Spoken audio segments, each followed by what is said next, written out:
Bismillahirrahmanirrahim. Assalamualaikum warahmatullahi wabarakatuh.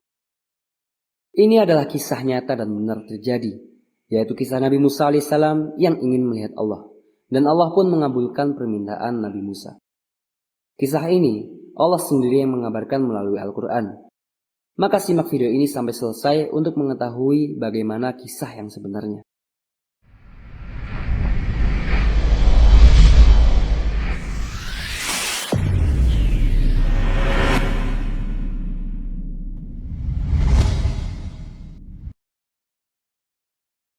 Pada suatu ketika, Nabi Musa alaihissalam telah memenuhi panggilan Allah Subhanahu wa taala. Beliau naik ke Gunung Sinai ataupun Gunung Tursina. Setelah beliau menyempurnakan 40 malam yang diisi dengan puasa dan beribadah sendirian di atas gunung itu, Allah Subhanahu wa taala pun berfirman dan menurunkan Taurat kepada beliau. Kemudian Nabi Musa alaihissalam pun berkeinginan untuk melihat wajah Rabb-Nya. Allah berfirman, "Dan tatkala Musa datang menurut waktu yang telah kami tentukan, dan telah berfirman Rabb-Nya kepadanya, berkatalah ia, 'Ya Rabb, perlihatkanlah dirimu kepadaku agar aku dapat memandang engkau.' Berkatalah Allah Subhanahu wa taala, 'Engkau sekali-kali tidak akan mampu melihatku, tetapi arahkanlah pandanganmu ke gunung itu. Maka jika ia tetap pada tempatnya, niscaya engkau dapat melihatku.' Setelah mendengar permintaan Nabi Musa alaihissalam itu, kemudian Allah Subhanahu wa taala berfirman, 'Wahai putra Imran, sesungguhnya tidak akan ada yang sanggup melihatku kemudian ia mampu untuk tetap hidup.' Nabi Musa alaihissalam berkata, 'Ya Rob, tidak ada sesuatu pun yang menyekutuimu. Sesungguhnya melihatmu dan kemudian mati, itu lebih aku sukai daripada aku terus hidup tanpa melihatmu. Ya Rob, sempurnakanlah nikmat anugerah dan hikmahmu kepadaku dengan mengabulkan permohonanku.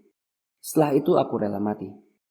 Ibnu Abbas radhiyallahu anhu, sahabat Rasulullah SAW, meriwayatkan bahwa ketika Allah Subhanahu wa taala mengetahui Nabi Musa alaihissalam ingin permintaannya dikabulkan, maka Allah Subhanahu wa taala berfirman, 'Pergilah engkau dan lihatlah batu di atas puncak gunung itu. Duduklah engkau di atas batu itu. Kemudian aku akan menurunkan bala tentaraku kepadamu.' Dan ketika telah sampai di puncak batu tersebut, maka Allah pun menurunkan bala tentaranya berupa para malaikat hingga langit ketujuh untuk menampakkan diri kepadanya. Diperintahkan para malaikat penghuni langit untuk menampakkan diri di hadapan Nabi Musa alaihissalam sambil mengeraskan suara tasbih tahlil bagaikan suara petir yang menyambar-nyambar. Kemudian para malaikat penghuni langit kedua diperintahkan untuk menampakkan diri lagi dengan warna dan bentuk yang beraneka ragam. Mereka bersayap dan memiliki raut muka. Di antaranya ada yang berbentuk seperti singa, berlalu di hadapan Nabi Musa alaihissalam sambil mengeraskan suara-suara tasbihnya. Mendengar teriakan-teriakan tersebut, Nabi Musa alaihissalam merasa ngeri dan kemudian berkata, 'Ya Rabb, sungguh aku menyesal atas permohonanku. Apakah engkau berkehendak untuk menyelamatkanku dari tempat ini?' Pimpinan dari kelompok malaikat tersebut berkata, 'Wahai Musa, bersabarlah atas apa yang kau minta. Apa yang kau lihat ini baru sebagian kecil saja.'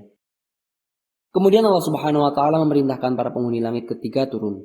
Lalu keluarlah malaikat-malaikat yang tak terhitung jumlahnya dengan aneka ragam, bentuk dan warnanya. Ada yang seperti api yang menjilat-jilat. Mereka melantunkan tasbih, tahlil dengan suara hiruk-pikuk yang menggelagar. Nabi Musa alaihissalam semakin berputus asa, dan kelompok malaikat itu berkata, 'Wahai Musa, bersabarlah hingga engkau tidak akan sanggup lagi untuk melihatnya.' Kemudian penghuni langit keempat turun. Ada yang berbentuk seperti kobaran api yang menjilat-jilat, ada pula yang seperti salju. Dengan suara melengking seperti suara guntur, para malaikat itu memakikan tasbih dan tahlil. Demikianlah penghuni dari setiap langit turun satu demi satu. Semua malaikat tersebut bergerak maju sambil cahayanya menyambar semua mata yang ada. Mereka datang membawa tombak yang sangat panjang dan lebar. Tombak-tombak itu bagaikan api yang bersinar terang benderang melebihi sinarnya matahari. Nabi Musa alaihissalam menangis dan meratap, 'Ya Rob, ingatlah aku. Jangan engkau lupakan diriku. Aku adalah hambamu. Aku tidak mempunyai keyakinan bahwa aku akan selamat dari tempat ini. Jika aku keluar, maka aku akan terbakar. Jika aku masih ada di sini, maka aku akan mati.' Pemimpin para malaikat itu pun berkata, 'Nyaris saja dirimu dipenuhi ketakutan, dan nyaris saja hatimu terlepas. Wahai Musa, tempat yang engkau gunakan untuk duduk adalah tempat yang akan engkau pergunakan untuk melihat Rabb-Mu.' Kemudian turunlah malaikat Jibril alaihissalam, Mikail dan Israfil beserta seluruh malaikat penghuni langit ketujuh, termasuk pemikul arsy dan pemikul kursi. Mereka secara bersama-sama menghadap kepada Nabi Musa alaihissalam sambil berkata, 'Wahai orang yang terus-menerus salah, apa yang menyebabkanmu naik ke atas bukit ini? Mengapa engkau memberanikan diri meminta Rabb-Mu untuk dapat melihatnya?' Nabi Musa alaihissalam pun gemetar. hingga kedua lututnya seakan-akan luruh dari persendian. Ketika Allah Subhanahu wa taala melihat itu, maka ditampakkanlah tiang-tiang penyangga arsy. Lalu Nabi Musa alaihissalam bersandar pada salah satu tiang tersebut hingga hatinya tenang. Malaikat Israfil berkata, "Hai Musa, demi Allah, bahkan kami sekalipun pimpinan para malaikat, sejak kami diciptakan, kami tidak berani mengangkat pandangan mata kami ke arah arsy. Karena kami sangat khawatir dan sangat takut kepada Rabb kami. Namun mengapa engkau berani melakukan ini, wahai hamba yang lemah?" Setelah hatinya tenang, Nabi Musa alaihissalam pun menjawab, "Wahai Israfil, aku hanya ingin mengetahui akan keagungan wajah Rabbku yang selama ini aku belum pernah melihatnya." Kemudian Allah Subhanahu wa taala menurunkan wahyu kepada langit.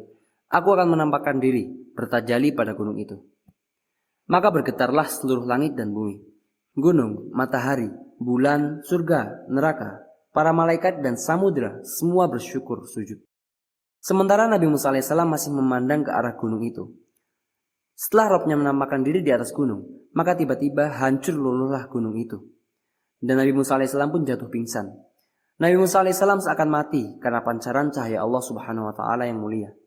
Ia terjatuh dari batu, dan batu itu sendiri terjungkal terbalik menjadi semacam kubah yang menaungi Nabi Musa alaihissalam agar tidak terbakar cahaya. Kemudian Allah Subhanahu wa taala mengutus malaikat Jibril alaihissalam untuk membalikan batu itu dari tubuhnya. Wajah Nabi Musa alaihissalam memancarkan cahaya kemuliaan. Rambutnya memutih karena cahaya. Maka setelah tersadar kembali, dia berkata, "Maha suci engkau, aku sungguh bertaubat kepadamu dan aku adalah orang yang pertama kali beriman." Quran Surah Al-A'raf. Nabi Musa pun berkata, "Saya beriman bahwa sesungguhnya tidak ada seorang pun yang mampu melihatmu ya Allah dengan mata lahir kecuali ia akan mati." Semoga video ini bermanfaat. Wallahu ta'ala a'lam. Wassallallahu wasallam wa baraka ala sayyidina Muhammad wa ala alihi wa sahbihi ajma'in. Wassalamualaikum warahmatullahi wabarakatuh.